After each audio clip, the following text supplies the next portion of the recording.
Tupac was an extraordinary figure. And his obsession with death, with God, you know, somebody help me, tell me where to go from here, because even thugs cry, but do the Lord care? I mean, he was hollering, shouting, begging for intervention. Even as he rushed toward the grave, he was begging for somebody to put the brakes on him. And I think that his own recklessness, his own genius, his own embrace of the abyss, even as he sought to elevate those who were caught in its ugly grasp, makes him the defining figure of his generation.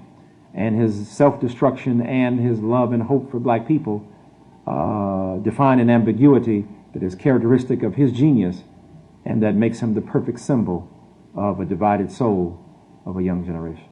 You know, out of the love for black people. So that's how I gotta live, and that's how I have to die. And that's how my music has to be, and my acting, and my producing, and my interviews, everything has to be for the love of black people. I'll always remember the night they took my homeboy. I try to block it out, but it replays in my mind again and again. Now in my heart is where I'll keep Tupac. And now half my heart is filled with death. To Tupac, I'll always miss you. You are the voice of our generation. If there's one thing I want all of his fans to know, it is this. Tupac had a truly loving heart. No matter what you hear or what you read, believe me when I tell you his heart was filled with love. I know why so many of you want to believe he's still alive in this world. You're all hoping to hear from him again. You will in his music, but the truth is, he's in a better place. A place where he has found peace and his heart is trouble-free. This documentary is dedicated to the memory of Tupac Shakur. But before I end this page, I'd like to lift my hat for one final salute to that young, brave black brother. Rest in peace. Pac, I'll miss you. One love.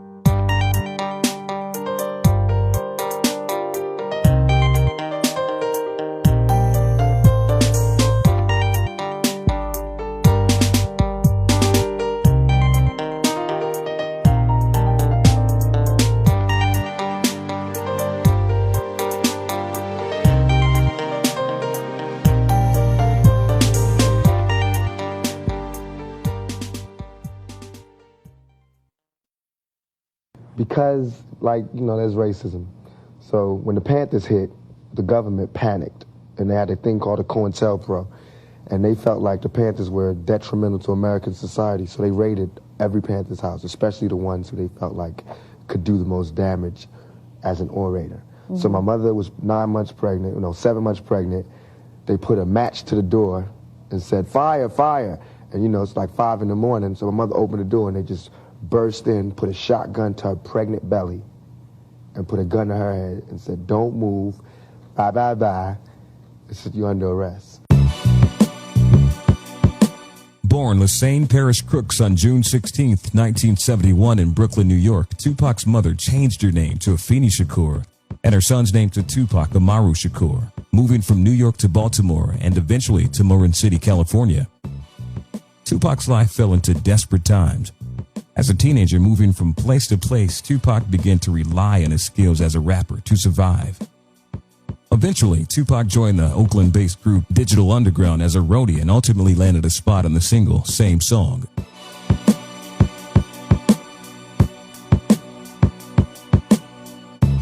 That single led to a record deal with Interscope Records, where he recorded his first album, Tupacalypse Now.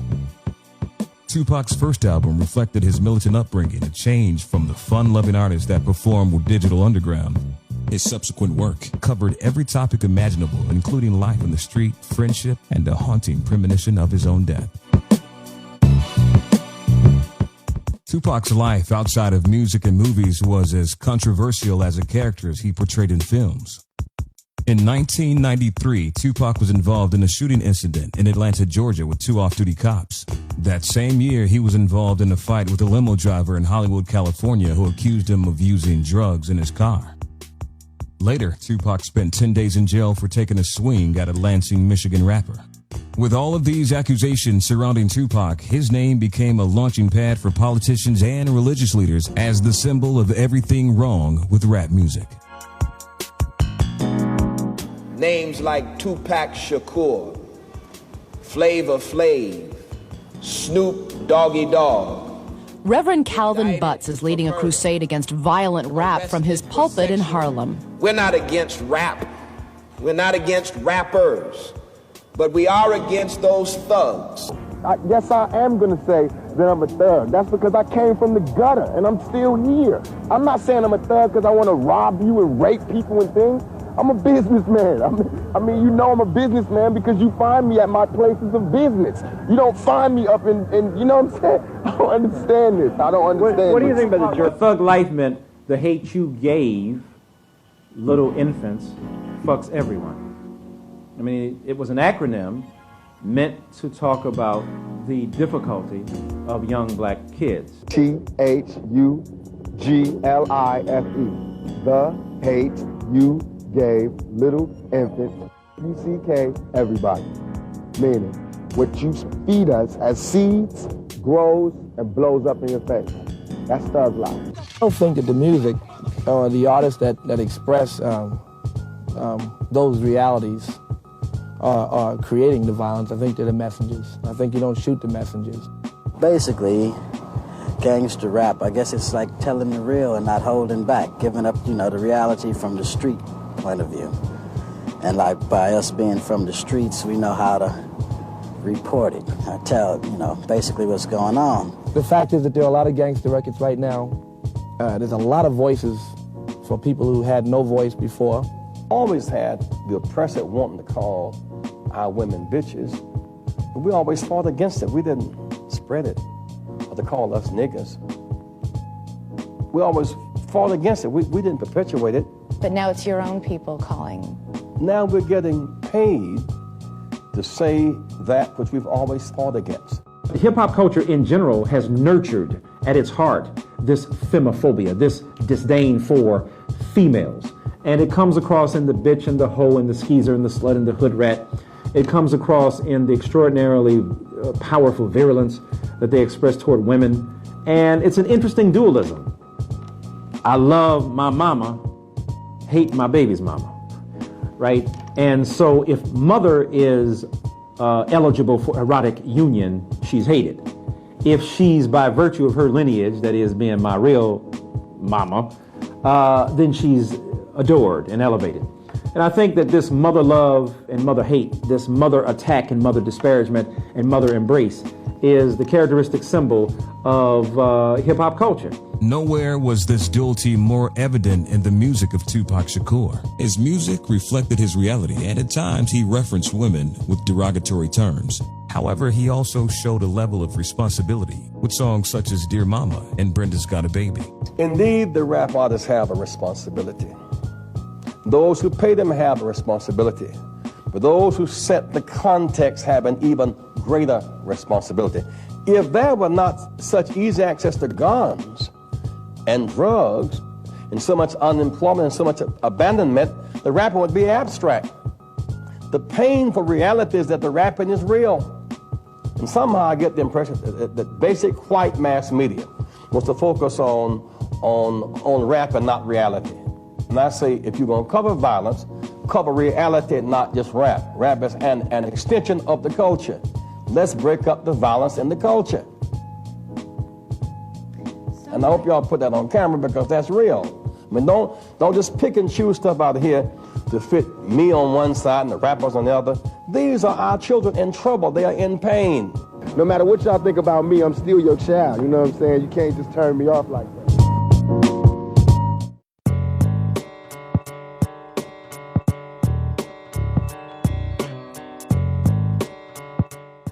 In 1994, he was accused of raping a young woman he met at a New York nightclub. Tupac, however, maintained his complete innocence throughout the trial.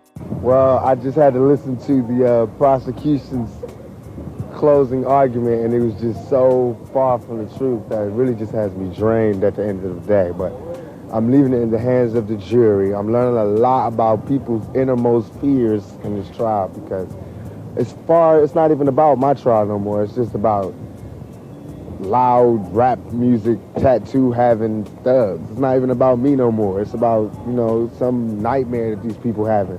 She's talking about thug life and all that, trying to... He's definitely guilty. Anybody with thug life tattooed on their stomach is guilty. What type of reasoning is that? You know what I'm saying? We got different backgrounds. We come from two different places. Just because I look different than her doesn't mean that I'm a sodomizer or a raper. They've said it in the... I can't understand why it's this close. They talking about there's no evidence that I ever sodomized her, even though you put that all over the paper. And every time they take a quote out of this courtroom, they take a quote from out of her mouth, which is, you know, the stuff to put me in jail. It's nothing that's been true. I just want print the facts so everybody can sort it out. My life is ruined because nobody has a chance to get the facts. You know, I interviewed quite a few women who knew Tupac, who loved him, and to a woman, and women who didn't know him. No one believes that he actually was guilty of the sexual abuse charge. And the fact is that there was no semen found. No semen found, no forcible entry, no entry into the anal, no nothing, none of that. You know, and no fingerprints on the gun. No fingerprints on the guns, you know what I'm saying? The only time ever there was an act of sodomy, she admitted she did it to me. I should be, you know, putting charges on this girl who sodomized me on the floor of a dance club. Why am I in court? You know what I'm saying? Get my life ripped apart. But I'm here, I'm going to go through it just to show that I have faith in the American system. But for me to have faith in the American system, these juries and everybody else has to, you know what I'm saying, play the same role and to keep an open mind. I'm already convicted. My whole life has been turned around. I lost every job. I lost everything, every opportunity. I can't get buy cars, can't get rent, can't get none of that. But I'm still a survivor. You know, I'm still coming to court, still smiling, still signing autographs. But soon I'm going to go crazy. The little rape charge and all that, I was with him when he was doing Above the Rim. There's people in the street, you got caught out there, whatever. Yo, that hurt him. That cut him down. I'm not guilty. People should look me in my eyes. They should look me in my eyes. And anybody that thinks I committed that rape should go get Brenda's Got a Baby and keep your head up and listen to him thoroughly. I have no patience for anybody that doubts me. None, at all. It's too hard out here. You know what I'm saying? If my people don't stand up for me, who is? I understand these white folks looking at me like that because they don't know me. They didn't hear keep your head up. That ain't no fluke. You know, keep your head up ain't no goddamn come up. I didn't do that for to be smiling in my face to say, oh, he's cool. I did that from my heart. So that if they do try to put a rape charge on me, my sisters could say he ain't about that. Now, if my sisters can't say that, you won't hear another keep your head up out my mouth. On November 30th, 1994, while on trial for the rape charge, Tupac and his friends walked into Quad City Studios in New York City. Surrounded by gunmen, Tupac was robbed and shot 5 times, including twice in the head. Shakur was apparently attacked by robbers as he and 3 other men arrived at a New York City recording studio early this morning. A man identified as Shakur's manager was also wounded. Shakur and his road manager are currently on trial on sex abuse charges. To his doctor's amazement, Tupac checked out of the hospital that same morning and attended his court hearing bound to a wheelchair. He didn't want the jury or the court to think that the previous night shooting was a publicity stunt. Despite the courage it took for him to go to court, Tupac was still convicted of sexual assault charges. Shakur was found guilty of sexually abusing a woman last November in a New York hotel room. The jury acquitted him of more serious charges, sodomy and illegal carrying a weapon. Shakur, who was shot 5 times Wednesday during an apparent robbery attempt, was not in the courtroom when the verdict was read.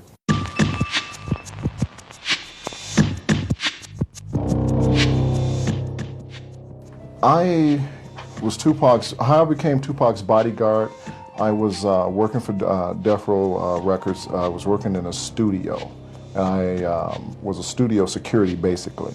And the artists would come into the studio, Tupac and various other artists, and I would have to greet them at the door when they came in, and pat them down for weapons and things like that.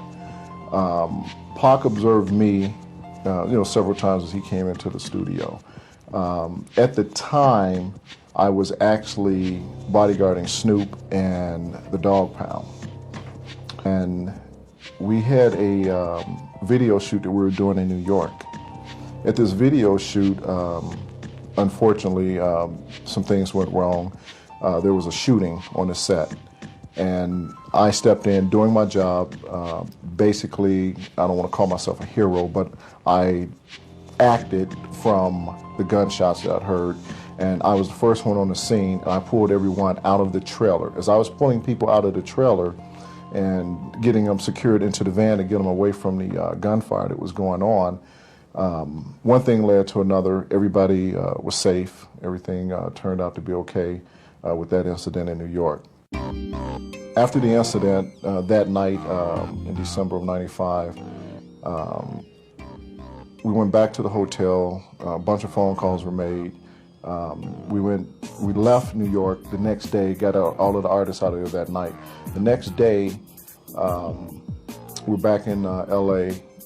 I get a phone call from Reggie and said, Suge want to see you. So my next day at the studio was going to be that Monday. I get to the studio that Monday, and Suge says, hey, Frank, what happened in New York? Calls me into his office. I go in, I talk to him, I told him exactly what happened with the whole scenario surrounding the shooting. Then he said, well, you know everybody is calling you a hero. I was like, oh, really? And he was like, yeah. And he was like, good job, man, good job. Reggie had assigned several different people to Tupac. I was one of them. Kevin Hackey was one. Kenneth Archer was 3. Cooper Hagen was 4. And Leslie Galdwin was the 5th one. Tupac had literally 5 different bodyguards, and we had a 2-day on, 2-day off type schedule where 2 guys would go on to give everybody a rest. I was working security at Club 662. I got a phone call from Reggie earlier that day, and he said that, hey, Suge wants to talk to you. I think that we got a proposition for you. And I go, what is it? What is it? And he goes, I'll talk to you when I get there. And I was like, no, what is it? He goes, it's concerning Tupac. They got there that night to 662, and Pac rolled up with Suge. And I went and greeted him, and I opened up the door to let him out. He was like, yo, Big Frank, you here, man? You here? I was like, no, man, what's up? He goes, man, you're going to be my bodyguard, man. I chose you to be my bodyguard. I was like, oh, cool, man. Right? I had no idea prior to that until he actually had told me. I had the idea of what Reggie had told me, that I was going to be working with Tupac, but I didn't know I was going to be his main security. As he explained it to me, I want to be his main security. Right after that, we did the fight in Vegas. And they performed and everything that night. We went back to LA after that weekend, and immediately after going back to LA that Monday, I was assigned to Tupac. From that moment on, it was Pac and I. You know, everywhere he went, I was with him. And we were rolling. Picture us rolling. Frank and Tupac grew close as friends as time went on. Everywhere Tupac went, Frank went. They were inseparable. Frank took it upon himself to make sure Tupac kept the appointments of his busy schedule at death row. Knowing they were his last days, movies, videos, the studio, those were the main 3 things that he was focused on, and he was doing it. We'd just be running around at 50 to 80 miles an hour, literally me driving behind him, following him to his appointments throughout that day. But we would always end up back in the studio, no matter what, because he was laying vocals and he was doing tracks. He was a lyrical, writing, miracle musician. We would stop at a store. He would see a store. He would tell me pull over, or tell the limo driver to pull over. He would run in, grab a pad, come out with a thing of big pens, and he would start writing. By the time we would go, as an example one day, from the Los Angeles courthouse back to his penthouse on Wilshire, he had a 2-3 pages written lyrics. And that night we would go to the studio and he would be laying the vocals to tracks. I went from jail to bail to barely on probation, and got a player facing 3 strikes, and we might just blast. God bless the jail. He wrote quickly and he wrote brilliantly, and he's like a poet, a pavement poet, so to speak, reflecting on the conditions of black people, especially poor black people, especially poor black males.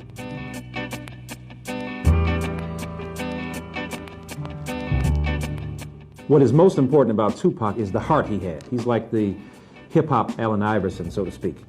His heart is huge. His heart is vulnerable. His heart is exposed, and it bled through every lyric that he could imagine. I could not be here breathing and be comfortable if I was really as bad as they was making it. You know, nobody could be around me. So for me to be this calm, I must have some kind of inner peace. And my inner peace is knowing that once everybody take the time to really see what type of person I am, you'd be surprised.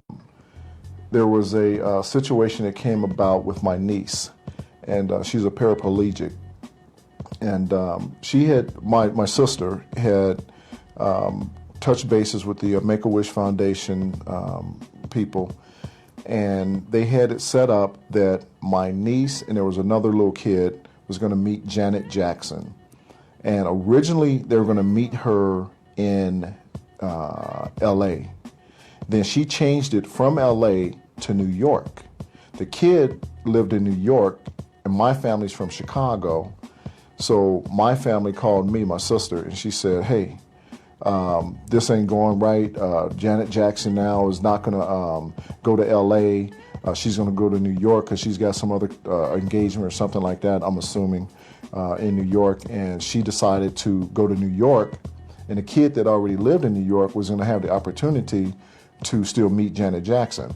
But the twist to that was, with artists and with the celebrities, when they meet with these kids from the Make-A-Wish Foundation, it's up to them how long that they want to spend with that child. So in this particular situation, my sister explained to me that it wasn't going to be for a very long time because she had a busy schedule.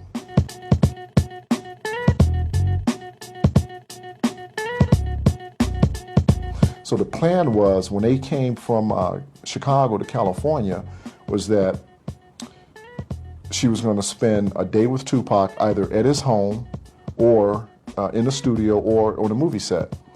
Well, that was 3 times more than what she was going to get with Janet Jackson on more of a personal level, you know, with Tupac, me being his bodyguard, and that being my family.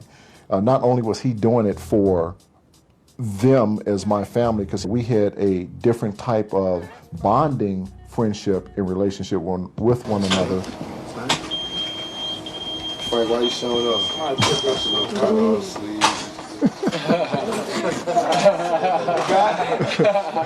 Make a nigga like this feel bad. James, what's up, man? I feel you, homie. Hey, I hope you Chinese if you got some Chinese tattoos on you. Chinese? You don't know what the fuck they wrote on you, huh? That shit can say 2 egg rolls on you right now. That's it. You got, hey, get that. Ask somebody Chinese if you watching this tape. Don't just say 2 egg rolls to go with hot sauce. That what this say? Niggas ain't Chinese, get Chinese letters like they been somewhere and shit. You ain't never left the block, nigga. Act like you was the China guy. Pac be clowning everybody, man.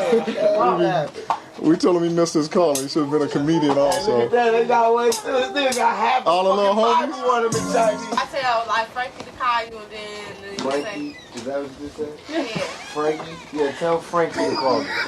Frankie, you call me when she tells you to call me Frankie. Why? What's that? Frankie goes to Hollywood. Hey, yo, Frankie. Frankie! Yo, Frankie! How do you record this fool? What? Y'all call him Frankie? Nah, we gonna call him Frankie. Only our family call me that shit forever now. What y'all call him? Frankie, now we call him Frankie. Yo, Frankie, we got him, y'all. Frankie Knuckles. Frankie Knuckles up in this motherfucker. Frankie Knuckles? No, what y'all call him? For real, straight up. For real. Frank. But now the E sound real extra, because you know Frank a little extra sexy and you know too sexy for some sleeves. Too sexy for some long pants. Got your level. Too sexy for some sleeves. Rain down this here. My name is so Frankie. Just to here. Rain down this here. My family came out June 10th of 1996. That day, June 10th, Tupac was going to be in the studio. We were more than likely done on the set of Gridlock that day. I called up the family and said, okay, this is where we're going to be. This is how you get there. They came out. When they came out, Tupac greeted them with arms open, you know, and he came into the studio, went back into his recording session, and he did something for my family, for my niece, that no one would have been able to get out of him at that point in time in his life, because he was working on movies, he was working on videos, and he was in the studio. He had a full schedule, more than a full schedule.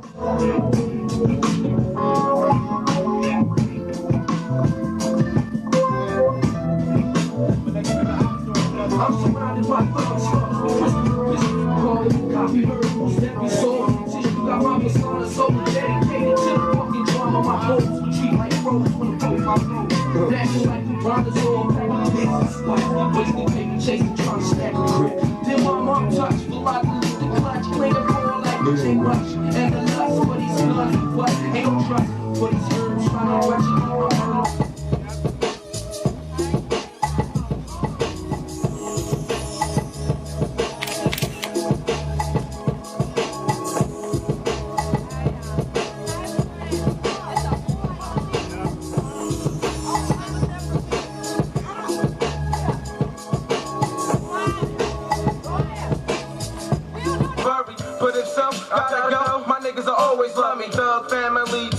I know they want me to die, but I'ma survive. See the look in my eyes. Hey, this is Lamika, and I'd like to give a shout out to all the Trey Wednesdays out there, HPG in the house. And I'm chilling up in the studio with Tupac and Coco G. And, Go ahead. Okay, I'm out. All right. Now, for real though, you gonna let me come, for real, before Saturday? No, for fact. See. Yeah. You promise? No promises. Promises made to be broken. I might get hit by a car and go to jail. Oh, don't say that. Just come see me. No doubt. You're welcome. Okay then. Just tell Frank. Yeah. Yep. Here we go. Rolling.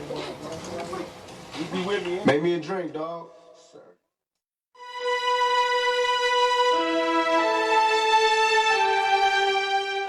September the 6th, prior to the day that Tupac was shot on September the 7th, I arrived in Las Vegas September the 6th, the day before. Tupac was not in Las Vegas at the time that I arrived. At that time, I had been on vacation, and I left home early that day, made it to Vegas, checked in, so when he would get here, I would be here. We stayed at the Lexor Hotel. That was the hotel of choice for Death Row Records. And I checked in, met up with some of my other homeboys. We hung out and everything. The next day rolls around and Saturday. I was looking for Tupac, anticipating when he was going to come. But there was a security meeting that Saturday at 12 noon.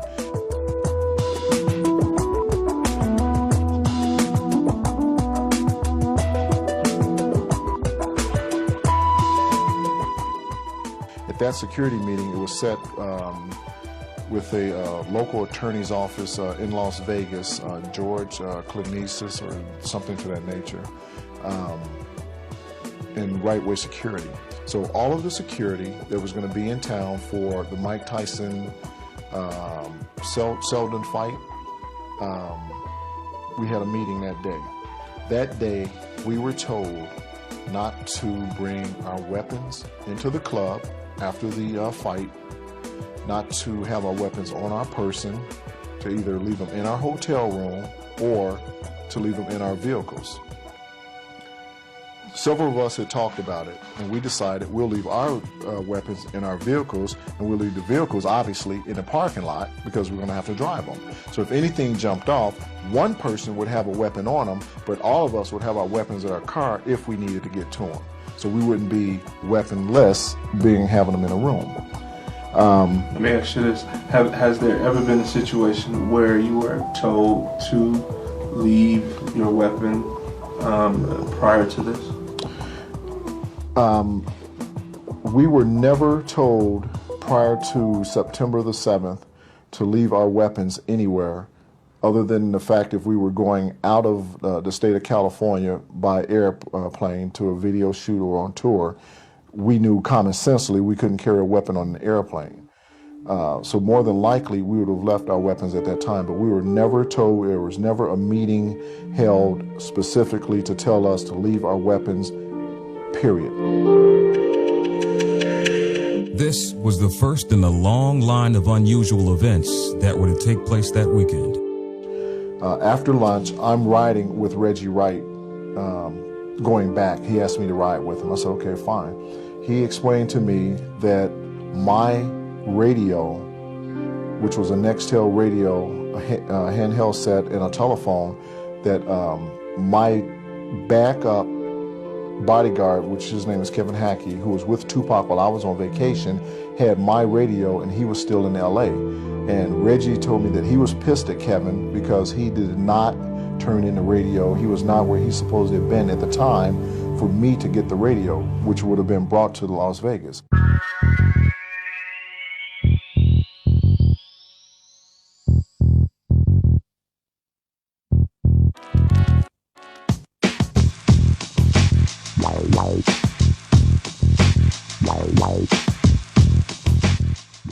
Reggie says to me, go look for Pac. He's here. I go, oh, he's here now? And he goes, yeah, he got in today. So I said, okay. So I go into the Lexor, and I'm looking around for Pac. As I get in, he's at a table gambling, right? So I go over to the table, and I'm like, Pac, what up? And immediately he goes, Big Frank, you know, and all the little homies and stuff, Frank, Big Frank, where you been, man, where you been? You know, I explained to him, I've been on vacation, you know, this and that. So everything was cool. Pac is really, really restless. He says, hey, let's get out of here, man. He goes, I'm not feeling this casino. Let's go to another casino, right? So we say, cool. We go, where you want to go? He goes, let's go to MGM. So myself and another security, which his name is Michael Moore, he was with me during the time I was with Pac during the day, the earlier part of the day. And we walked over to the MGM. All of the outlaws, Tupac, Michael Moore, and myself.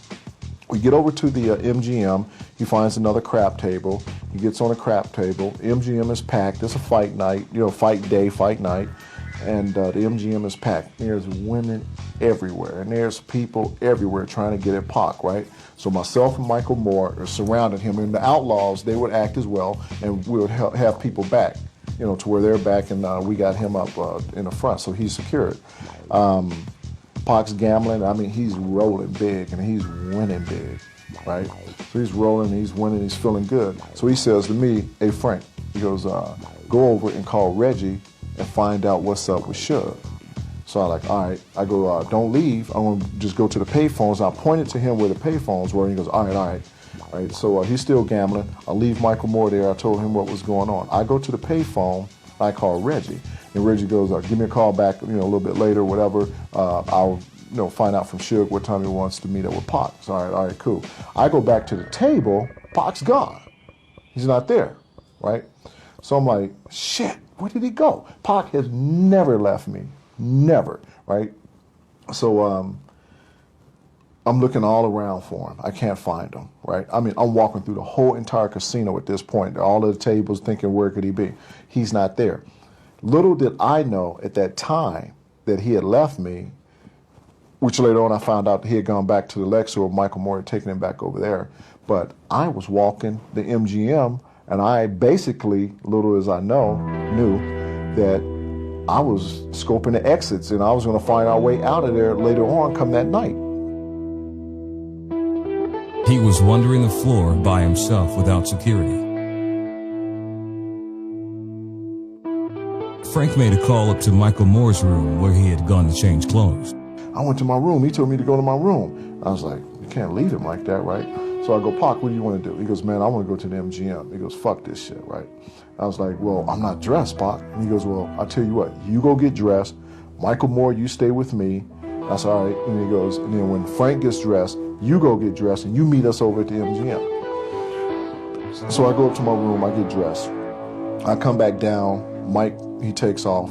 Pac goes, come on, Frank, let's go catch a cab. I go, where we going? He goes, we're going to go to the MGM. I said, you want to walk over there? He goes, no, man, we're going to catch a cab. So we catch a cab, we go to the MGM, we go through the front entrance. We get in the entrance, and it was just like a rat pack. Tupac, Tupac, Tupac. And everybody's running over there all, you know, Tupac. So the security was from the MGM. I asked them, could they escort us back to the Grand Arena area? So they said, yeah, no problem. Come on, let's walk around the crowd. We're going to go behind them. So they went and got like 2 or 3 more guys, and they cleared a pathway behind the line that had formed for the fight.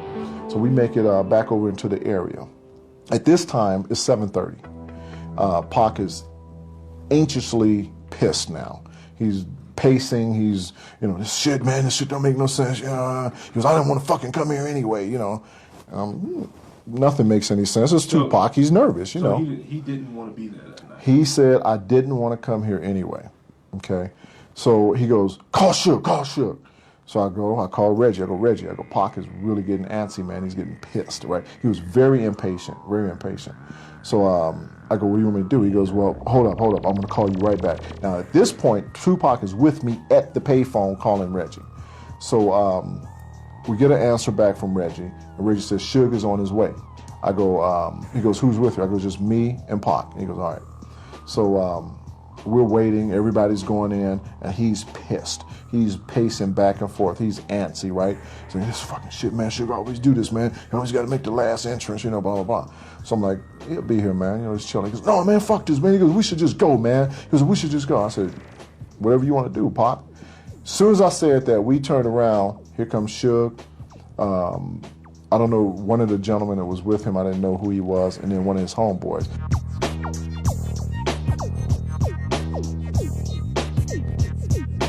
And as the world knows, the fight was boom, boom, boom, boom, the fight was over. After the fight, Tupac's and Suge's thing was to go to the back where, Mike's dressing room. So we went backstage. We go backstage, and we're waiting on Tyson to come back there. And Pac's back there, he's all excited. His boy just knocked out Selden. 50 blows, he just hit him 50 times. You count him. So, I'm back there with him and everything, and Suge is back there. So Suge says something to Pac, and then the next thing I know, we're leaving. Tyson didn't even make it out the ring to come down.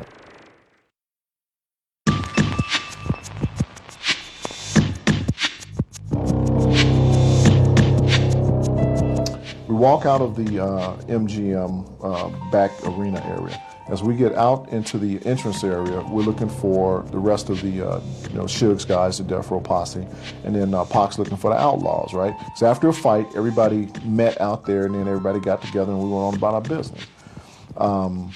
This particular night, we're standing there, and we're looking for everybody, and then everybody shows up.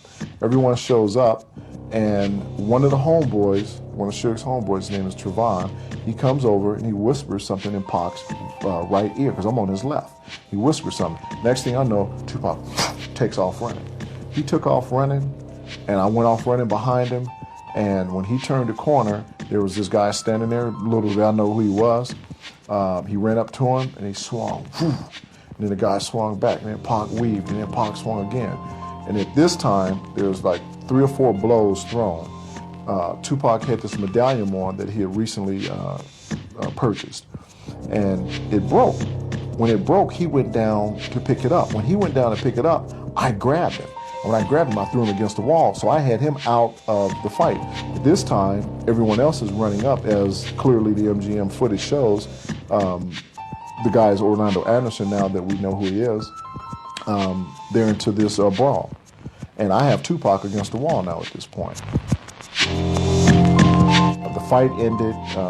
We had to get out of there. Little did I know, earlier, when they had left me, I had already walked all through the MGM. So everybody's taking off, going in the wrong direction. I go, no, Suge, this way, right?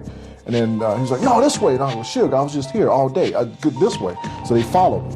And we followed, got our way out, and we took off and walked back over to the Lexor. We get back over to the Lexor.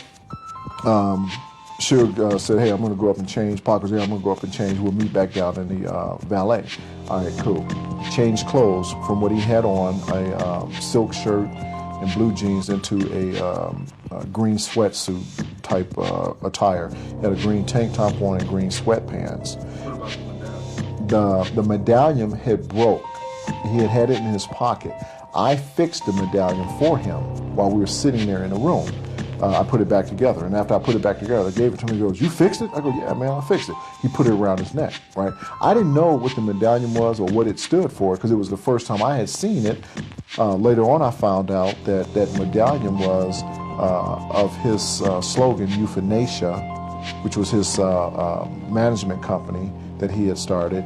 And on the medallion was a black angel of death.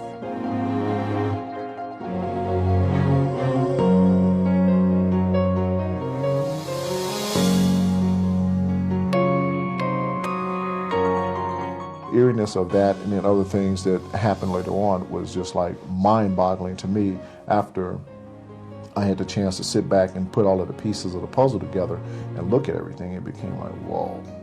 You know, there's a lot of weird coincidences going on after he was shot.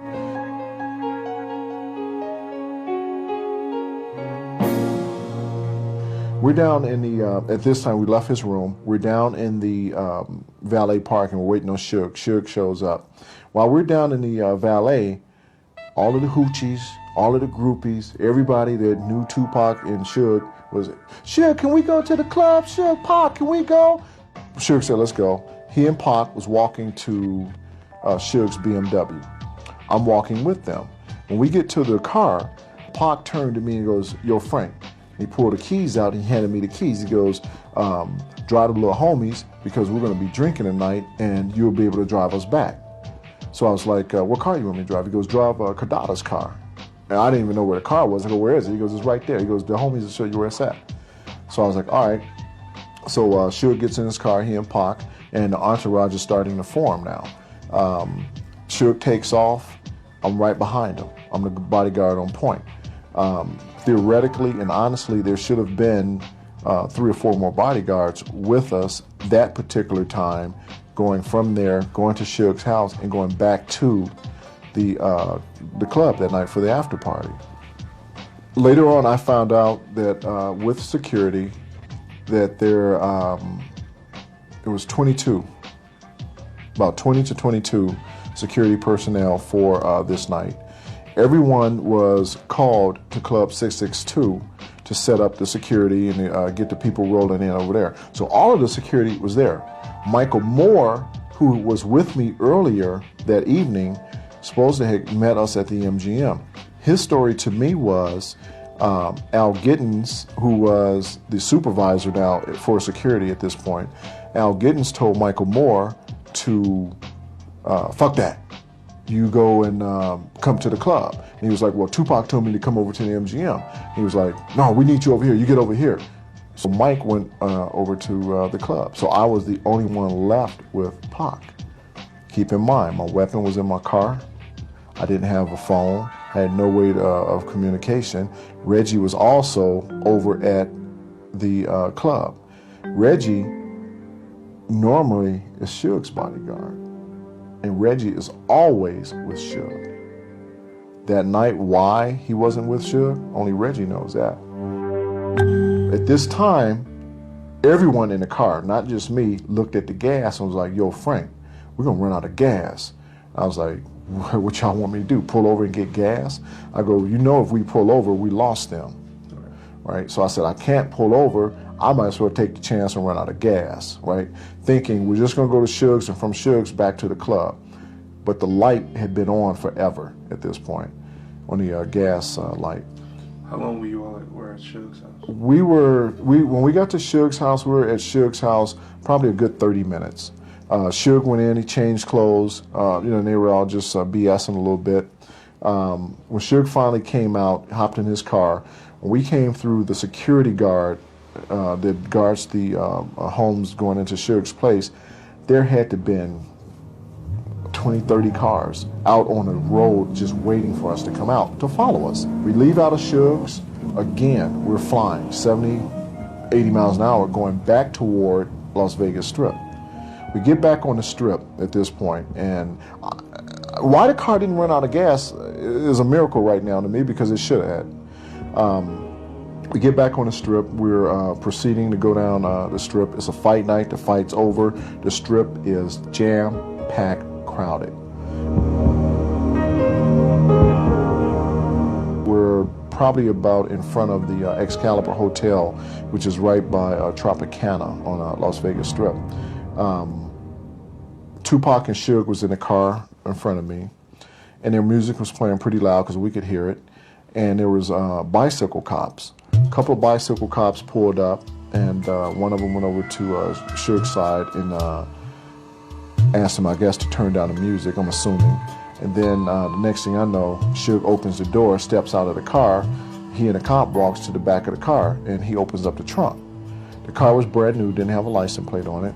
So he looked in the trunk, and I'm just sitting there and I'm thinking, oh shit, I hope they don't get popped. He let him go. So now we're still in gridlock traffic. So we proceed to go down the strip. We're going down the strip.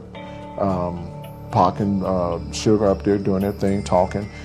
Myself and Outlaws were in there, listening to their music. We get to Flamingo off of Las Vegas Strip. We got to turn right. We make a right off of the strip. The next light is Colville. Little did we know that anything was about to happen. We pull up to the light. I am the second car. Actually, I'm the third car. One of Suge's homeboys was in front of Suge, which never, ever, ever happened with anyone being in front of Suge. Then another one of his homeboys, Trevon, was to the left of Suge, which would have been to his side of the car. So you got Trevon to the left, you have K-Dove in the front, and you have me in the back. And we're sitting at this light. It's September, it's hot, sticky, and we're all just sitting there pretty much just vegging out, waiting on the light to change. Then all of a sudden, I noticed this white Cadillac. Cadillac pulls up, and it was not like a thought of mine that something was about to happen, because in the entourage, as we're proceeding to go to Club 662, women are like, yo, Pac, Suge, and can we go? Groupies and things like that. So it was not anything out of the ordinary for this car to be pulling up, thinking that something's going to happen. And as soon as the car pulled up, my head turned back, and I'm looking, and I'm watching the car.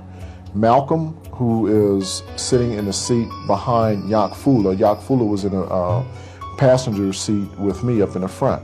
And Kay Castro, was directly behind me. Before the Cadillac pulled up, we're all just vegging. They're looking out toward the right. Cadillac pulls up, we notice it. And then all of a sudden, this arm comes out. An arm comes out. And it just started firing immediately. And I'm like, oh my God. And all you see and all you hear is... This Dodge truck was Suge's car, and the next vehicle, if one were to come up, would be my car, where I was at. The Cadillac rolled up right alongside of where this Dodge truck is. That Dodge truck representing the BMW, that is where the arm came out and fired into the car. The white Toyota Camry right there would be me. That would be me, and the rest of the cars would be the entourage. The rest of these cars on this corner, they weren't here. The Cadillac rolled up, shot into the car, and took off and made a right on Coble right here. There was no traffic right here. These were open lanes. And all you see is the smoke. And I just like, oh my God. And I opened up the door and I jumped out and I ran up to the back of the BMW. As I got up to the back of the BMW, as soon as I got to the trunk, I'm thinking, they're dead. There's absolutely no way in the world that these two guys are alive. The car takes off and does a U-turn. I run back to the car, hop in the car, and I busted a U-turn also.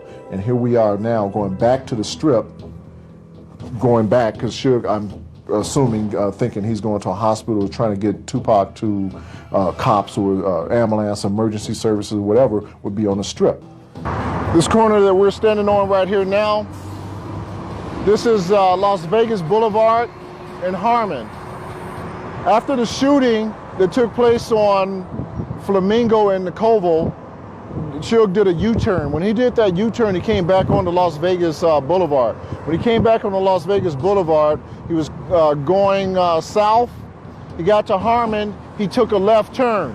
By that time, the car broke down in this area right here. Actually right there, just before that light. Actually, we were kind of pretty far down the street when it happened. We didn't know if we heard gunshots, or we didn't really know exactly what we heard. We heard a lot of screaming, a lot of cars screeching. We were just hanging out, taking photos at the time.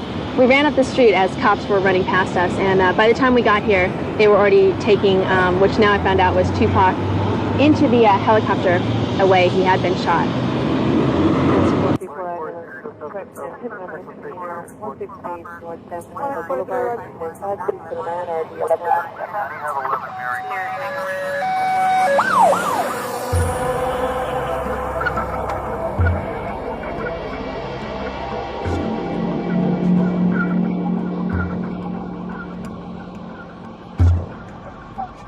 You know what I'm saying? I'm selling records. This is what I do for a living. I'm selling records. Don't get it twisted. This is not my real life. This is not how my real life is supposed to be. I'm not supposed to be really having all these villains in my life.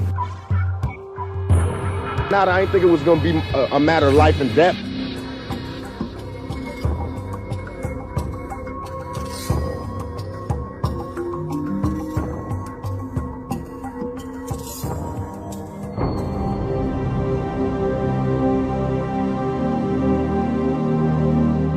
My name is Brent Becker. I'm a homicide detective with the Las Vegas Metropolitan Police Department. And I became involved in the Tupac Shakur case because I was one of two on-call detectives that evening. Now, by you being a homicide detective, how come you became involved with the case and at that point in time when there was no homicide? Let me explain how certain things work. Okay, during the weekends and evenings, we have what's called a general assignment detectives, and they are the ones who are called out to major crime scenes to handle them.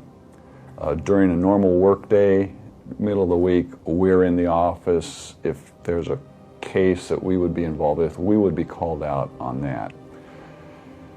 In this particular case, it was an attempt to murder at that time because the detectives working that night became aware of who was involved as the victims. They knew that it would probably become a media-type case and deferred it off to homicide because it was an attempt homicide at that point, and we do investigate those also. Kathy Scott, I'm a journalist and author, independent journalist now. I was with the Las Vegas Sun for 5 years, covered the police beat, which is why I covered the Tupac Shakur murder.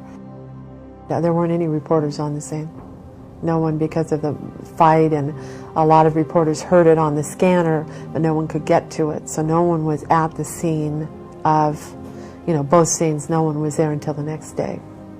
And then everybody showed up at the hospital, but no one was actually, no reporters or photographers at the crime scene. So you didn't get there at all? I didn't get there until the next morning, about 5:36 in the morning. Okay.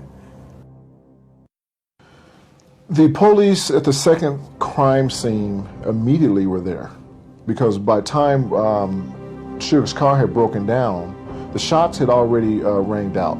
All of that was already a known factor at that point that something had happened and the vehicles had done a U-turn and was headed back toward the Las Vegas Strip.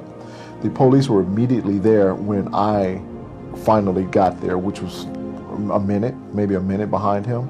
So they were there. The ambulance, the paramedics, I would say, were immediately there as well because they had gotten a call. Had they been 2 or 3 minutes late, he would have died right there. They had Suge out of the vehicle on the ground, laying on the ground. And as I was approaching him, the blood was shooting up out of his head, right? So I'm yelling, let him up, let him up. He's with us. He was part of the entourage. So the cops go, who are you? I go, I'm the bodyguard. I go, I was with them. I'm the bodyguard. I go, he's a victim here. So they let him up. And when they let him up, Tupac is still sitting in the passenger seat. The door is still closed. The paramedics are over there trying to open the door along with the police. They can't get the door open. So Suge says, I can do it, it's my car, I'll open it. The door was actually stuck. So Suge got over there, opened the door, and we pulled Pac out of the car. When we pulled him out of the car, we lied him down on the side of the car, and I'm kneeling down at this time, and I'm talking to him like, Pac, man, Pac. And he's like, he's trying to breathe. And then he goes, I can't breathe.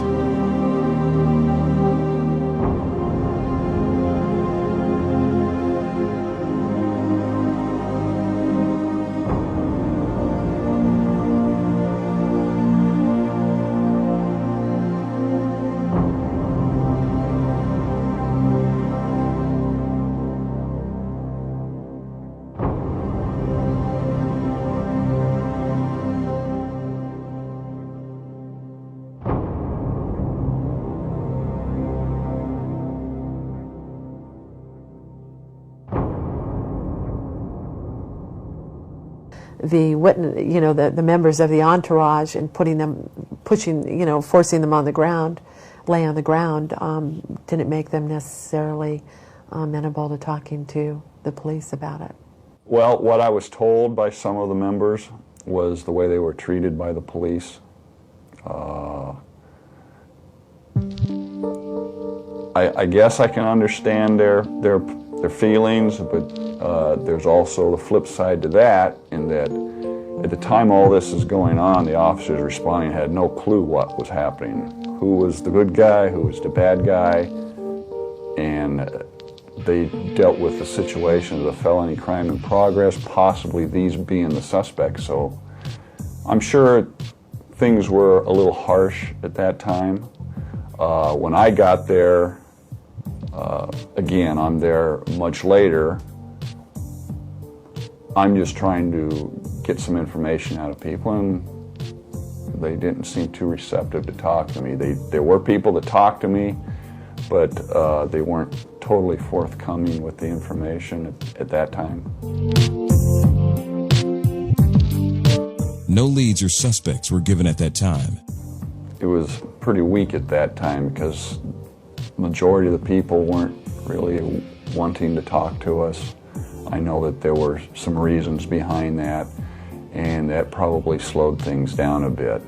The day after, right off the bat, we're wanting to talk to the guy that's in the car with Tupac Shakur, Suge Knight, and we're working right away with that.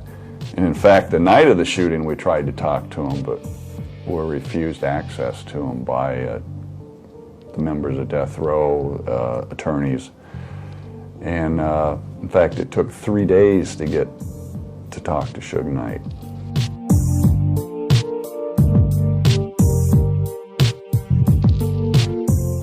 After the shooting, the night after the shooting, I was in my hotel room. I got a phone call from Reggie telling me to come over to Suge's house. I go over to Suge's house, and everyone is there. Everyone is there, and everybody's tripping. There's not a whole lot of conversation going on, but everybody is just like in disbelief that it happened. Suge, eventually called me into his office at his house, and he goes, "Frank, I want to talk to you." I go into the office with him, and we're talking, and he goes, "Frank, what happened?" I was like, "Suge." I go, "First, why did we go down the strip when it was so crowded?" I go, "I would have turned on Tropicana and went the back way." And he said, "Yeah, I know that way too." He goes, "But I wanted to go the other way. I have to follow him, so I can't turn and lose him." That was our conversation, and we just basically went over everything that had happened, how it happened, and what I had seen, and what he knew, and the events. We reacted the events with one another in private. I started digging deeper because it just didn't feel right. It didn't feel like a regular homicide investigation. I've been to lots of homicide scenes. I've covered lots of crimes, and it just didn't feel like an active investigation, and as we know now, it really doesn't appear as if it was.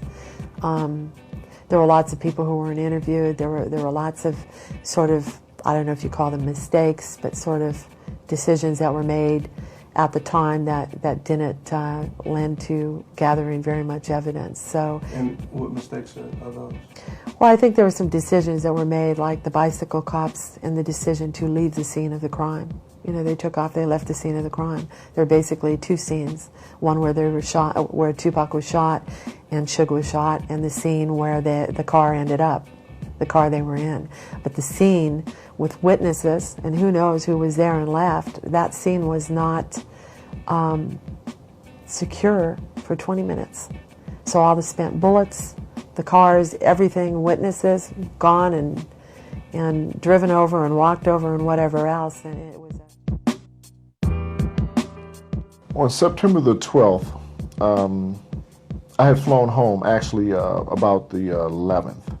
I went home. I told Reggie I needed to go home because I needed a change of clothes. I needed clothes because we were going to be there for the rest of the week. So Reggie said, okay, go ahead. We'll get you a flight out, and he goes, come back tomorrow. And I said, that's no problem. I said, I just need to go home and get some clothes and get some more stuff.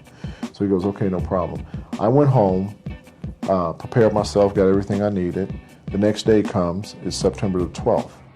I go to my hotel room, I check in, I tell Reggie I'm back.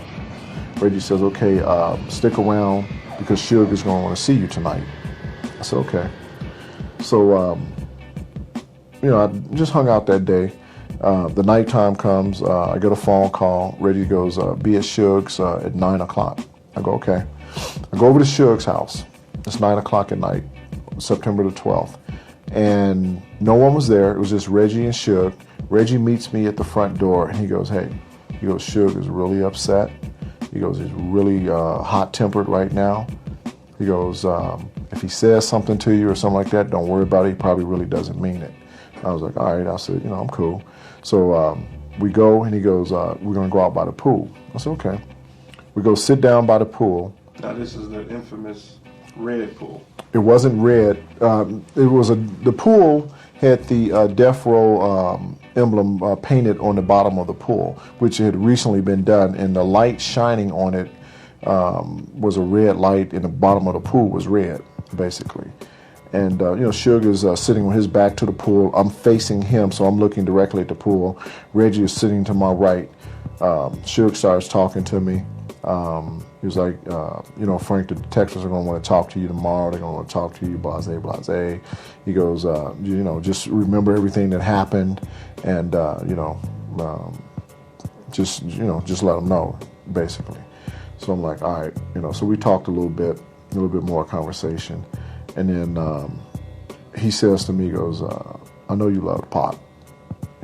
I said, yeah. He goes, I loved him too. I was like, I know. He was like, this is just bad. He goes, it's bad. I go, I know. That conversation and that meeting was way different from the night of the shooting to the next day when I met him at his house. So now I'm thinking what's going on? I started feeling kind of strange. I had an eeriness come through my whole body right there. Gangster rap star Tupac Shakur underwent a third operation last night to correct internal complications stemming from the drive-by shooting. He remains in the intensive care unit at University Medical Center in Las Vegas. He is severely injured internally. He has multiple gunshot wounds to the chest. 5-year-old rapper was in the backseat of a black BMW, part of an informal convoy of 10 cars, when Las Vegas police say shots were fired from a passing white Cadillac. Yesterday, the Reverend Jesse Jackson arrived and said a prayer at Shakur's bedside. We've been informed that doctors have told the family members that they expect the rap star to once again recover from his injuries. Conan Nolan for NBC News, Las Vegas.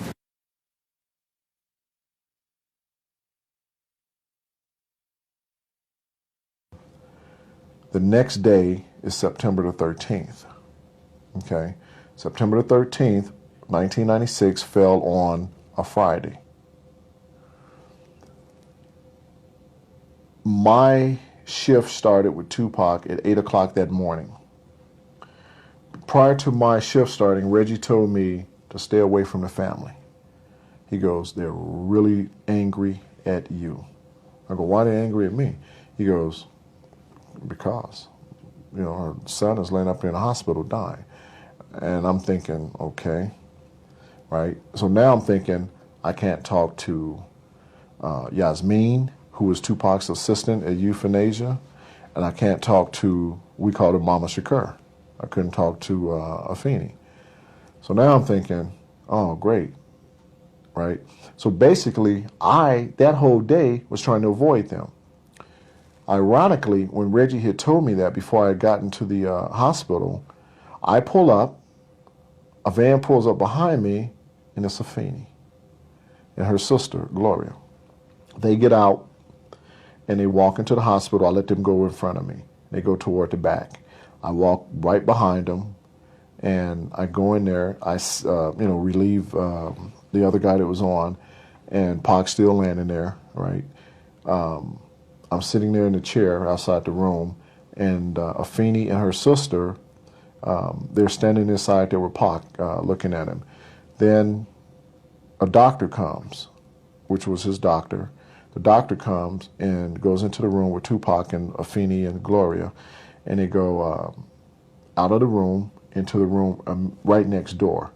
And the door is open, and they're sitting down. The doctor sits down. Afeni or either Glow, one of them, they sit on the floor, and the other one was sitting next to the doctor, and they're talking. And I'm watching them the whole time, right? And I see the facial expressions, and I'm like, oh no. And I'm sitting there, man, and I'm just like falling apart inside. Then Afeni walks out, and she sat down next to me. And when she sat next to me, I didn't know what to do. I didn't know what to say.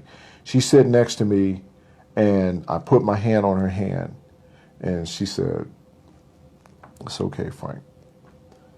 That was the last time that I spoke to her.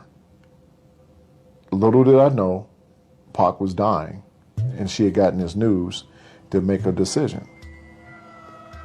The day goes on. There's a zillion people coming by to see Tupac. Actually, Snoop came that day. Snoop came, and my other homeboys was with him, Marcus and Kenneth, and a lot of celebrities, a lot of people showing up, right? So my shift is getting close to ending. It's probably about 3 o'clock. The next two guys came on, and I'm just like hanging around the hospital a little bit, and I get a phone call, and it's Reggie. And Reggie says, "Get over to Suge's now, right now." Then all of a sudden, my pager starts blowing up. I'm getting 50 phone calls from people from death row saying, "Get to Suge's, hurry up, it's an emergency, get to Suge. Suge needs you right now. It's a meeting, get there." So finally, and then I get a phone call from my homeboy Larry. And then I go over to Suge's, I get there, Reggie meets me outside. There's a zillion cars at Suge's driveway, right? Reggie meets me outside, and he goes, "Look," he goes, "I don't know what's gonna happen." He goes, "But just go along with it and be real cool about it." He goes, "I'm right here." He goes, "This is bad, it's real bad." So now at this point, I'm like crying on the inside, like, what? So I go sit down again at the pool, but this time there's several people at the table. There's Suge, David Kenner, his attorney. There was another gentleman, I don't remember his name, and then two of Suge's homeboys, and then Reggie. And Reggie basically is standing behind me, right? And I'm sitting next to Suge, and I do mean next to Suge, right? And Suge is hot. He's mad. And little did I know that Tupac was dying, and this is the reason for this atmosphere right now. Suge is asking me all kind of questions about what happened, security, where was your gun, security this and security that. And I'm sitting there, and I'm feeling like, oh shit, I'm taking the heat. So I look at Reggie like, these are security questions. You need to answer these questions. So Reggie wasn't answering them. So I said, Suge, I go, I don't own Right Way Security. I work for Reggie. I go, there should have been more security with us. I go, I had already asked you and told you that we needed more bodyguards on Pac. I go, I asked for more security. I go, he goes, well, what happened to Michael Moore? He was with you that day. I said, he was called to go back over to 662. And every answer I gave Suge was answers that Reggie should have been giving Suge, or Suge should have known. So then Suge says to me, he goes, no, I'm sorry, he says to Reggie, he goes, Reg, he goes, what's up? What was the breakdown in security? And Reggie was like, and Al was a supervisor, and now here's the finger being pointed again. So I'm sitting there still, and then all of a sudden the phone rings, right? Suge gets the phone, he had the phone, he answers the phone, and he stands up, and he throws the phone, bang, right across the table, right? I'm like, oh shit. I looked at the pool and I go, I'm going for a swim. That's just how I felt. He turns around and he says, can nobody fucking save him now? And he's in tears, right? And he goes, he just died. And I just start crying, right? As I'm crying, and I'm just like, Suge walks away, everybody at the table just gets up and everybody walks away. Reggie looks at me and he goes, go pack your shit, get out of Vegas. And I'm thinking, why?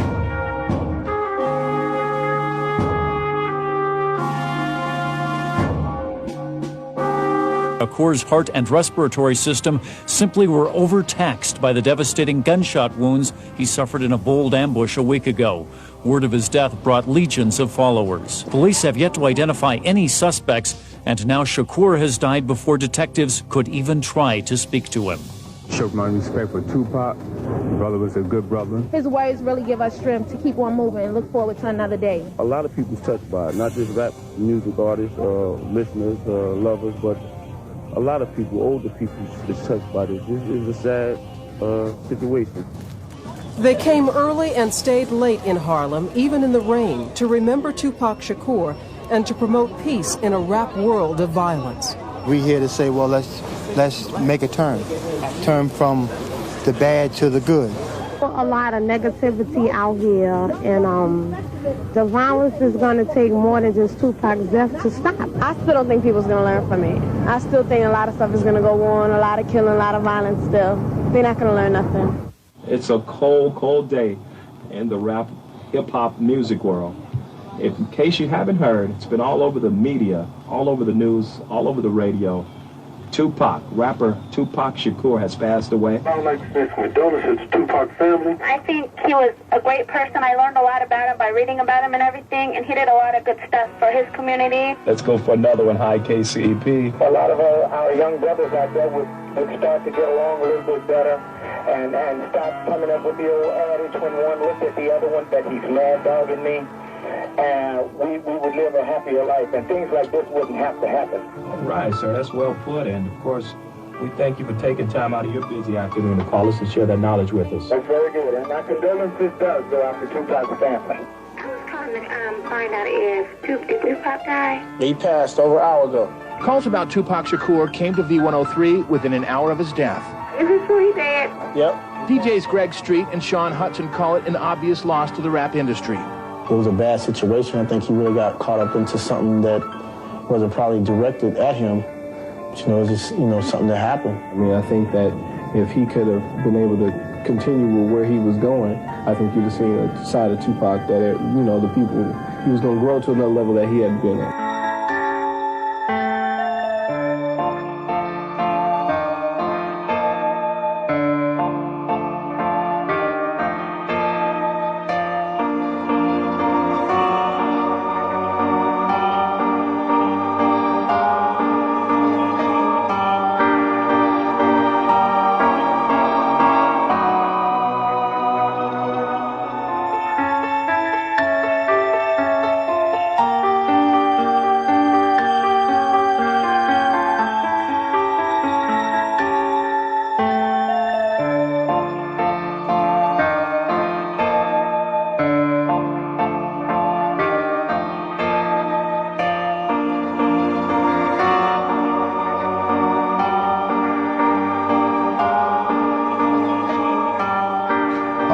I start calling people, right? They're saying, dude, go get your shit, get out of Vegas, leave. I go, I can't even drive back to the car. Go. So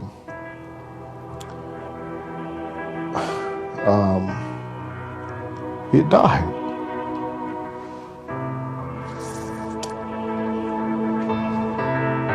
That was it. He died.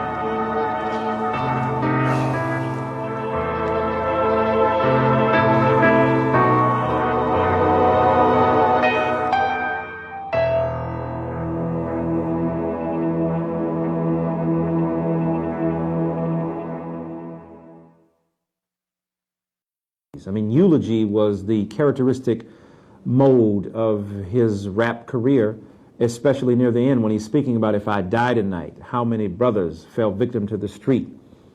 And, you know, death, I see death around the corner.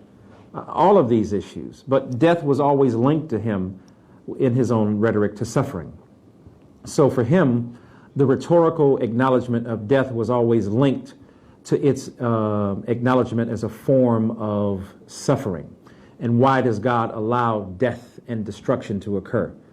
If you listen to Unconditional Love, he says, asking his mama why he has this urge to die.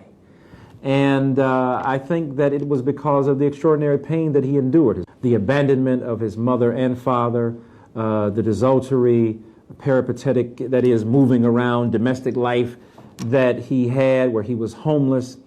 By the time he was in junior high in New York, in the ghettos of the Harlem and Manhattan and the Bronx, he had moved 22 times. He was at first not a gangster or a thug, but an artsy, kind of bohemian rapper. And all of this caused him enormous difficulty because of his poetic gift. People laughed at him, or his clothes, because he didn't have many, laughed at him. And I think he endured an enormous amount of psychic and social suffering. And it came out in his music, and it came out with his rush to the grave, which was striking in one so young. There was a kind of complete denial of the possibility of hope. He proclaimed time and again, young, strapped, and don't give an F, hopeless, I'm hopeless. And that was his life. People love to, have mercy and sympathy for everything, from the animals to the whales to fur to everything except us, your youth, the ones who you've given no attention to, who become adults with no compassion. You know what I mean? And I feel like if you walk by a street and you was walking on concrete and you saw a rose growing out of concrete, even if it had messed up petals and it was a little, to the side, you would marvel at just seeing a rose grow through concrete. So why is it that when you see some ghetto kid grow out of all of the dirtiest circumstances, and he can talk and he can sit across from you, make you smile, make you cry, make you laugh, all you can talk about is my dirty rose, my dirty stems, and how I'm leaning crooked to the side.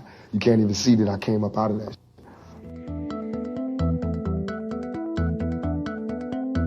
Well, I think initially the sense I got in talking to different people was that people weren't talking.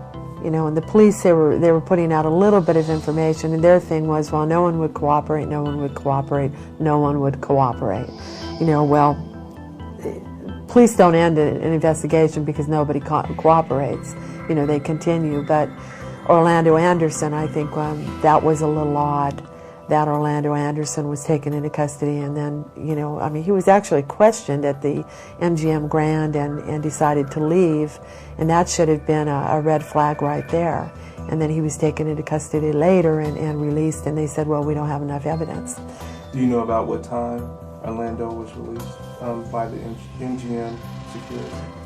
It was about I believe it was about 2.5 hours before the shooting. And also Orlando's reasons, and I got this from the cops and a couple of other different people, was Orlando Anderson gave several different reasons for why he was in Las Vegas. Number one, he said he was here for the fight. Then he said he bought tickets. Well, he came to town, he didn't have tickets, but he bought tickets. Well, that's almost impossible. And if so, he would have had to have $2,000 to get scalp tickets. So he didn't go to the fight. So he wasn't here for the fight. Then he told the police, well, he was here to gamble. He had driven in with his girlfriend. He was very inconsistent as to why he was in town to begin with. I think that's a red flag right there. And where was he during the shooting? He didn't have an alibi. It began before dawn. The crime sweep involved 300 officers, 10 agencies, including the FBI, at more than 37 locations in the Compton, Linwood, and Long Beach areas. Compton police say the arrests were for local crimes in connection with 12 shootings that occurred in the city of Compton that resulted in 3 deaths. But officers did reveal there could be a link to the murder of rapper Tupac Shakur. Our investigation revealed that some of the motivation for the shootings that occurred in Compton may be in retaliation for the events that transpired in Las Vegas. But those of you who are familiar with gang activity know that gangs do retaliate for perceived violence against gang members of a particular set. The reason that we targeted the September 7th date is we noticed that we had an increase in gang activity and shootings beginning following that date. Shakur's car was sprayed with bullets following a boxing match in Las Vegas on September 7th. The rapper died a week later from his bullet wounds. Las Vegas police were on the scene for today's sweep and will be interviewing some of those arrested, including a 22-year-old reputed gang member named Orlando Anderson, who may have been in Las Vegas that night. Las Vegas Police Department has not announced any suspect in the Tupac Shakur shooting. There is one suspect who was arrested on a homicide which occurred in the city of Compton in April, who they will probably talk to. But as far as that goes, I would refer you to the Las Vegas Police Department for any information regarding the crime that occurred in Las Vegas. I cannot say that we have pinpointed one particular person. There are some people, and I can't elaborate as to the names, but there are some people that came up early. There were a lot of names that came up through the course of the investigation. Many of them we could eliminate right away based on the information that was given to us, because we knew there's still some information we know that has not been made public, and it's helped us to eliminate the nonsense that comes in, and unfortunately there is a lot of that. I don't think they ever had any suspects. I mean, I don't think they were looking at suspects. They never named. They even hesitated to even come close to calling Orlando Anderson a suspect. They did at one point, and then they withdrew it very quickly, like a day or so. Oh no, we never called him a suspect. Suge Knight, you know, I think that was rather interesting. That Suge Knight goes into, there he is. He's overnight. He spent the night at University Medical Center. And Tupac, of course, was there too, but Tupac was in the intensive care unit, the trauma unit, and Suge was admitted into the tower, you know, the rooms of the hotel, the hospital.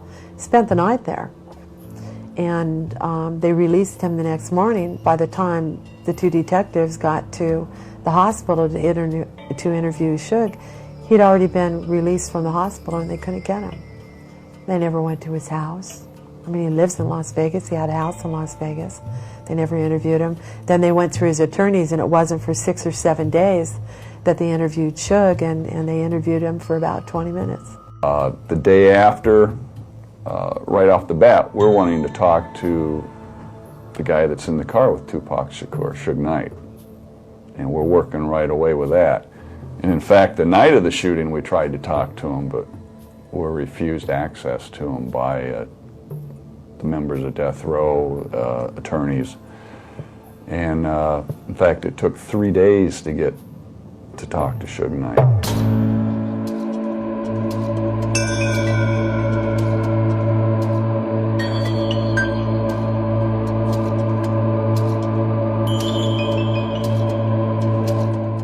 There are a number of inconsistencies in relation to the crime scene. First, that particular night, and the witnesses that were interviewed, there were actually 2 different types of vehicles, a white Cadillac and a white Lincoln Continental. I tend to lean more towards the Cadillac description, though the license plate the only license plate number we were given was on a Lincoln.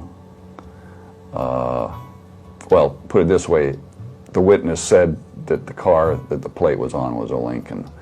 The plate number was thoroughly checked because the number itself was invalid, and I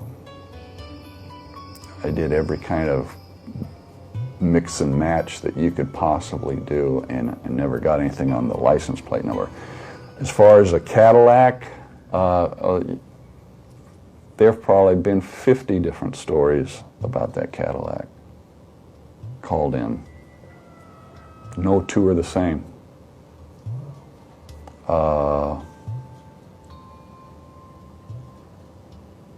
as far as giving chase, at the time of the shooting, and this again was some misinformation. This kind of misinformation I don't have a problem talking about. There's been talk about the officers that were in the parking garage at the time of the shooting. You got to understand, they were not in a position to see the shooting. They heard the shots, but by the time they got to a position to see, and they're elevated because they're doing another case, everybody's already darting out of there, because it wasn't like this shooting happened and all these cars just sat there. This was a very dynamic scene. Again, I'm doing that based on the witness, and again, the one particular witness that has come around, I put a lot of more credence to what he said.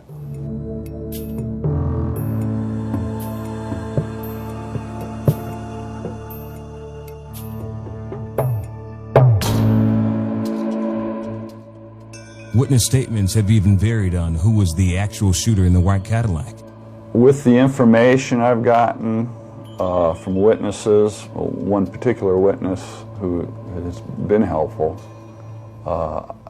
it wouldn't be the driver from the positioning and all. And there were some witnesses that were not part of the entourage, that were just happened to be there.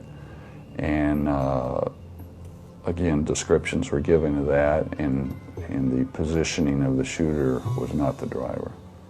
No, revolvers don't leave shells, so they thought that possibly a revolver or another, that kind of a gun could have been used, and it wouldn't have left any evidence behind. Physical evidence, no. Witness descriptions, that's come up, that possibly some other shots, but there's been no physical evidence of it. And again, there's only been one person that has said they thought that there was another weapon fired. From the type of weapon that was used to the number of times he was shot, there are still many discrepancies. I believe it was 4 or 5 that hit him. They had 10 to 12 spent. He was struck 3 times, but one shot hit him twice. So he was hit twice in a way to where they were serious injuries. One of the witnesses to the crime was Tupac's childhood friend and member of the Outlaws, Yafu Fula. I didn't interview any of the witnesses. I, in fact, interviewed Yafu Fula that night. Again, he wasn't real happy about sitting there talking to me. The fact that the one person who says he witnessed the crime and could finger the shooter. He did say he thought he could identify the driver. He never said he could identify the shooter. Yafu Fula, as we know, Gaddafi, ended up dead a month, 2 months later. Both police departments in Orange County in New Jersey and the Las Vegas police said from the get-go, no, they're unrelated. I don't even think they investigated whether they were related. When we learned that he was killed, I was on the phone right away back to New Jersey. So it wasn't because we didn't try, it's because of what we got from the very beginning with the attorneys for death row. From the interview with Suge Knight all the way through, well, we'll work on it. But no, there was no evidence of it. I talked to the investigators back there. It was quite obvious to them that this was in no way related to the Shakur killing.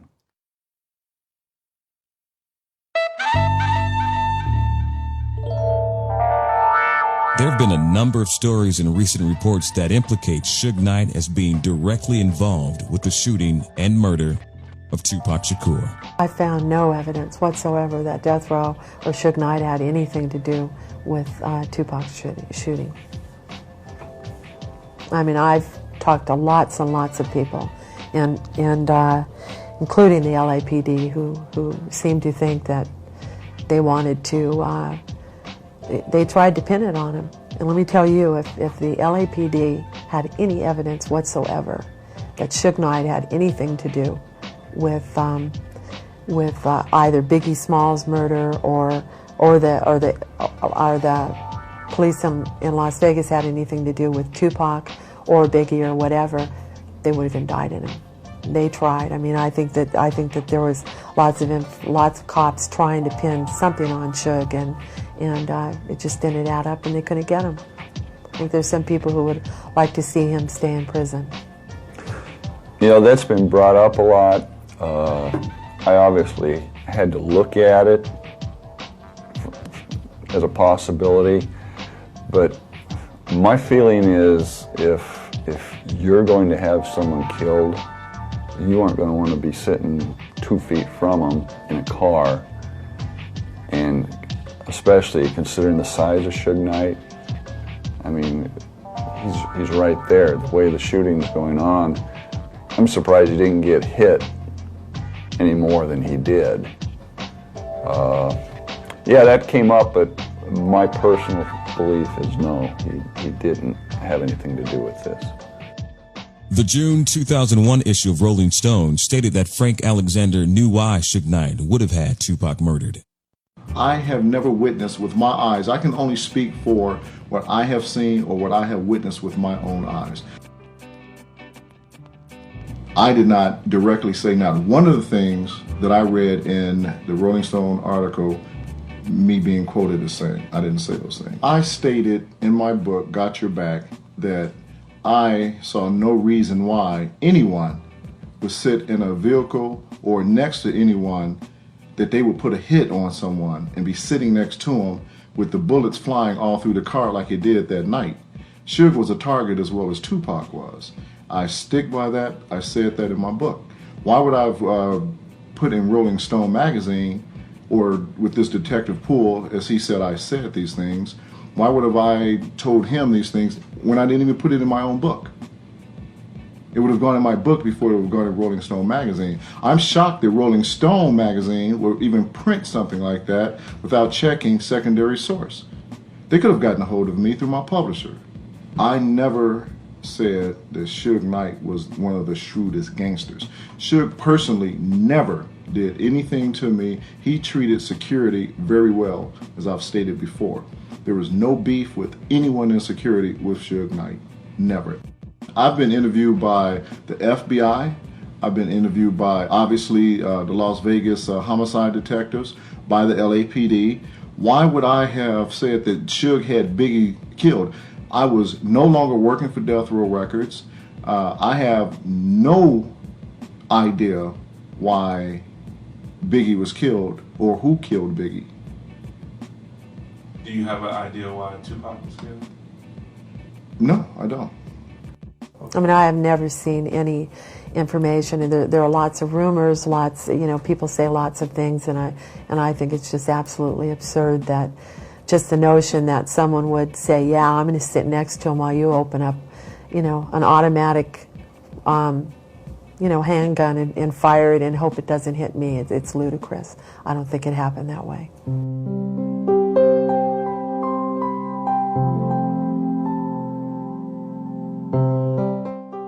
Well, when you die so young, it's hard for other young people to identify with that because it means that they may die young. So their vulnerability is protected by protecting Tupac. If he's dead, I can die. If he's not dead, then that possibility is forestalled. So when people invest in this urban legend that they saw Tupac in Cuba, kicking it with Tupac Shakur, or he's on some paradise island, it's a way of protecting their own psyches from the vulnerable recognition that they too will and can die. Furthermore, I think that Tupac is the first candidate for the kind of cultural survival that usually is only accorded to figures like Elvis. Of course, when Charlie Parker died, people immediately went around and said, "Bird lives," and people claim to have seen him in other places. So Tupac by no means is the first, but I think the most extraordinary black example of survival in this post-industrial urban spaces. Tupac had a special gift. I truly believe it. And I think that part of that gift was the sense of prophecy. Well, I think he definitely had, what Freud called thanatos, which is this love of death, this death wish. and at the same time believing that that was his destiny. He was haunted by his own destiny, addicted to death, so to speak. He started feeling that he was going to die, and he already had in his mind and said it in his heart that he was going to die at a young age. Tupac never thought he would live to be 30. Death was always linked to him in his own rhetoric to suffering. So for him, the rhetorical acknowledgement of death was always linked to its acknowledgement as a form of suffering. And why does God allow death and destruction to occur?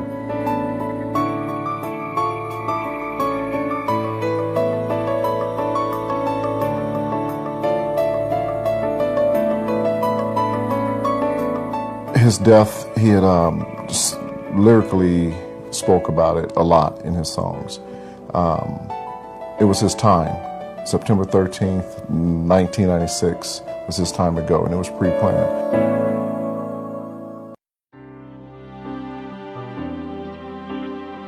There was nothing that I could have done.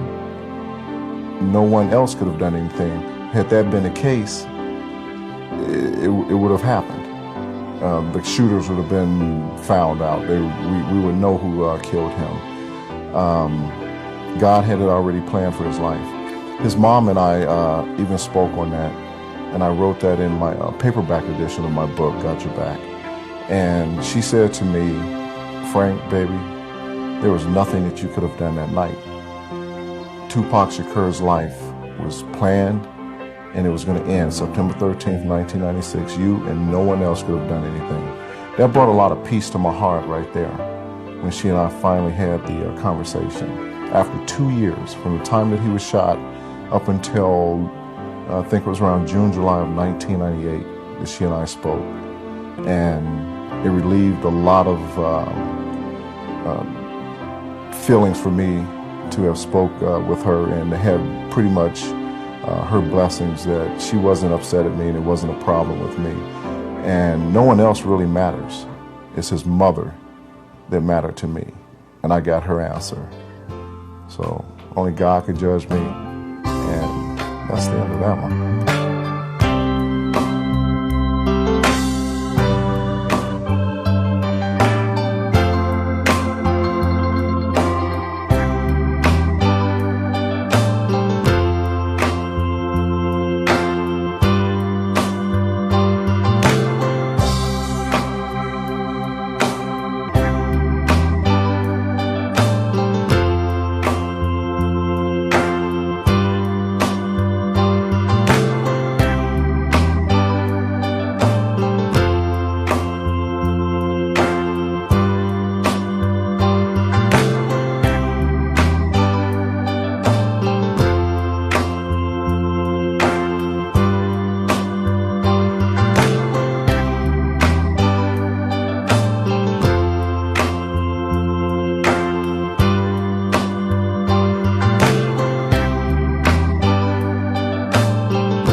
Cannot die with people thinking I'm a rapist or a criminal.